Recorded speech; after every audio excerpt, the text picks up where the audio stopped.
When you're running out of yarn, here's another method on how to join your yarn. When you have about 2 feet of yarn left, form a loop, and then form a loop with the other end of yarn that you're joining.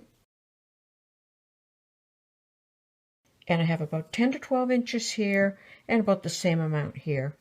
So now I'm just going to bring these together, and I'm going to continue to crochet with both strands.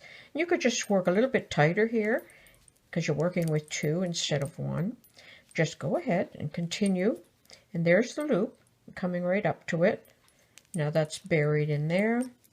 Now just continue, and I'll show you how it looks when I get to the other end. And there's the other end. Just continue to crochet.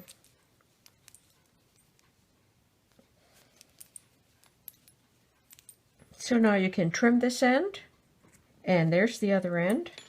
So I will trim that one, and there you have all your ends are buried in those stitches. And that's how you can join yarn using the loopy overlap method.